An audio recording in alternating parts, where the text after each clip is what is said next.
Welcome to Broad TV News. Hello and welcome to Global News Roundup. We begin the show from Plateau State. Plateau women block burial of 28 victims to protest arrest. A funeral service for victims of the Palm Sunday attack in Agwan Rebuka community, just north local government area of Plateau State, was on Tuesday disrupted by a protest led by women who demanded the release of some youth arrested by security agents in the wake of the attack, which claimed at least 28 lives. The protesters, who were armed with leaves and chanted songs, blocked the entrance of the church in the community where the mass burial service was scheduled to take place, refusing to allow the ceremony to proceed until their demands were met.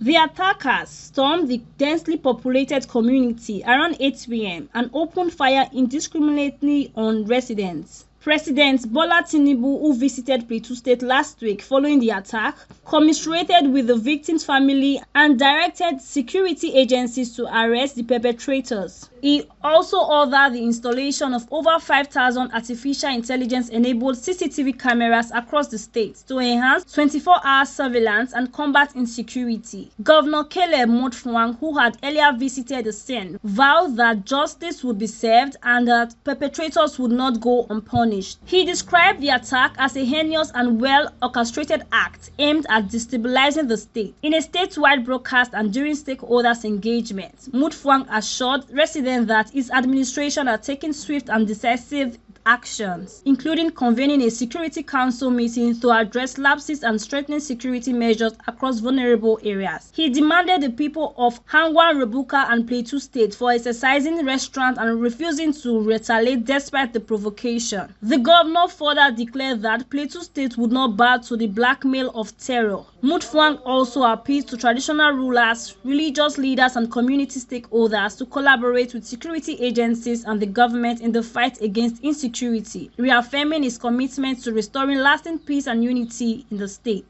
Efforts to get the reaction of security agencies on the arrest of the 3 youths and ongoing tension proved abortive as of press time.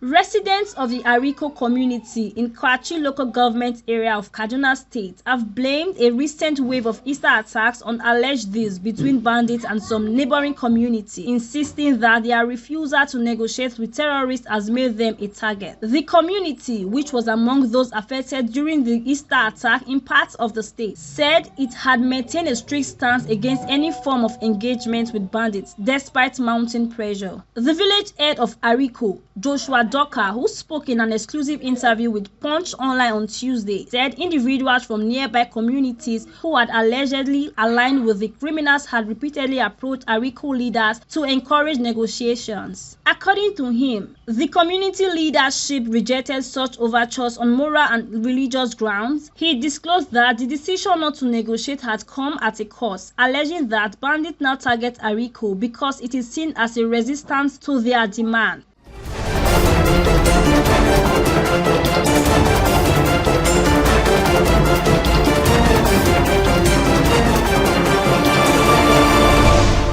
The Federal High Court in Abuja, presided over by Justice Binta Nwako, on Tuesday convicted and sentenced multiple defendants in separate terrorism-related cases with penalties ranging from 10 to 20 years imprisonment. In the first case marked FHC KMJ CRO 583-2026, the prosecution team led by the Director of Public Prosecution of Federation, Rotimi Oyedipo, alongside B.N. Jibo and M.A. Oladunjoye, arraigned the defendants on a 4-count charge bordering on membership of the Boko Haram terrorist group, provision of material support, and dealing in funds linked to the proscribed organization.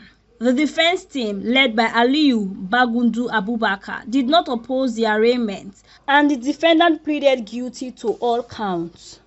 Count 1 alleged that the defendant belonged to Boko Haram, contrary to Section 25 of the Terrorism, Prohibition and Prevention Act 2022.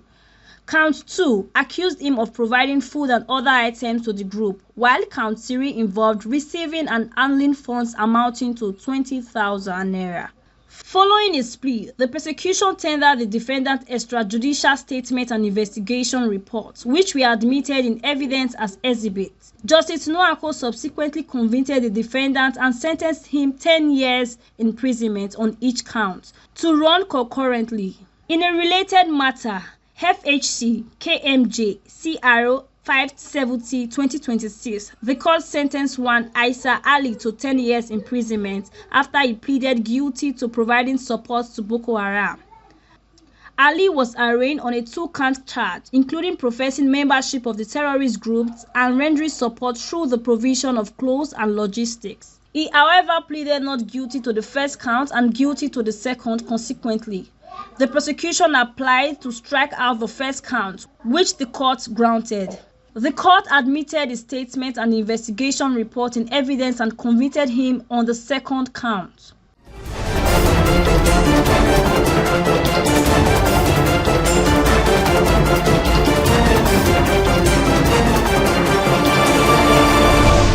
The federal government has started discussion with Airbus to buy air ambulance helicopters to improve emergency medical service across Nigeria. Minister of Health and Social Welfare, Professor Mohammed Ali Pate, shared the update via Official Sector-Wide Approach (SWAP) Coordination Office on Monday. The plan aims to strengthen Nigeria's healthcare system by adding air-based emergency services to existing hospitals and medical facilities. Professor Pate said the government is exploring air ambulance services as a key part of Nigeria's emergency response system. He recently visited Airbus facilities in Lyon, France, to assess suitable helicopters. The ministry is also working with the aviation sector under President Bola Ahmed Tinubu to ensure smooth implementation. Existing programs like National Emergency Medical Services, Rural Emergency Services, and Maternal Transport Program will support the new plan. This move is part of the government's broader effort to modernize aviation and healthcare.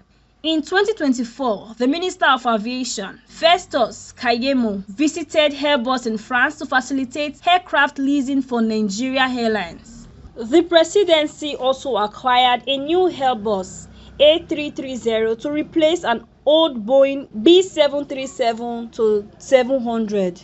The talks on air ambulance helicopters show the government's commitment to using international partnership to improve health care and emergency services in Nigeria.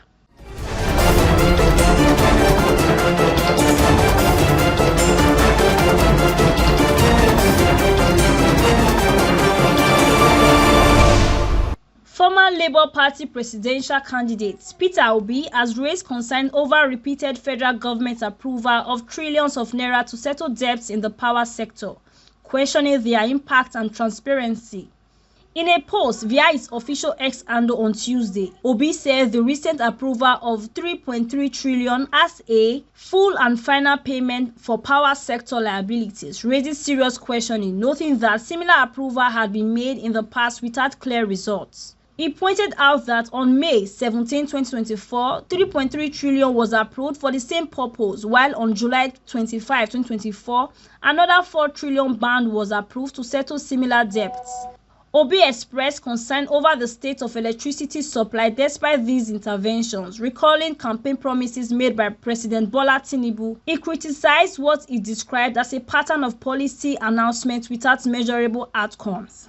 He also questioned why government institutions, including the presidential villa, have not settled their electricity obligations despite budgetary provisions. He also sought clarity on whether the latest 3.3 trillion approval is distinct from previous ones. Is the 3.3 trillion approved on April 6, 2026 the same as the 3.3 trillion approved in May 2024? And how does it relate to the 4 trillion bond approved in July 2024? The former presidential candidate called for a shift from repeated announcements to meaningful reforms.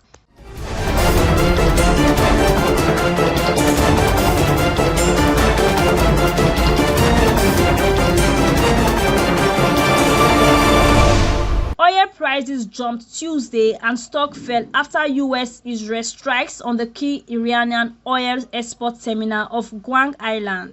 with investors bracing for US President Donald Trump's looming deadline for Iran to reopen the Strait of Hormuz faced devastating attacks. The US crude benchmark, West Texas Intermediate for delivery in May, jumped more than 2% to just under $115 a barrel, while Brent North Sea crude for delivery in June gained 0.5% to more than $110 a barrel. The contract had been even higher shortly after reports of the attack on Guam, but gave back some of those gains on reports that the target had been military sites, not energy infrastructure. The three main US stock indexes opened lower, and Paris, London and Frankfurt were lower in mid-afternoon European trading. The dollar was little changed against most of its peers.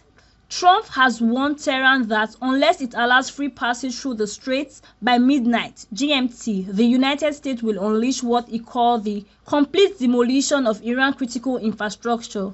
He doubled down on that Tuesday, warning that a whole civilization will die if Iran does not accept US war demand, though he added that he hopes that did not happen. Iran has effectively blocked the waterway since the start of the war on February 28, driving up global oil and gas prices as around one-fifth of the world's oil normally flows through the straits. Iran showed no signs of backing down, with its Revolutionary Guard warning that it will destroy energy installations across Gulf if US attacks cross a red line. The hit to fuel supplies from the Middle East has forced governments around the world to unveil economic support measures amid fears of another spike in inflation. On Tuesday, the Philippines said the inflation jumped to a forecast, topping 4.1% in March, the highest level in nearly 2 years. That's it on the program. I'm Happy Raymond. Thanks for watching.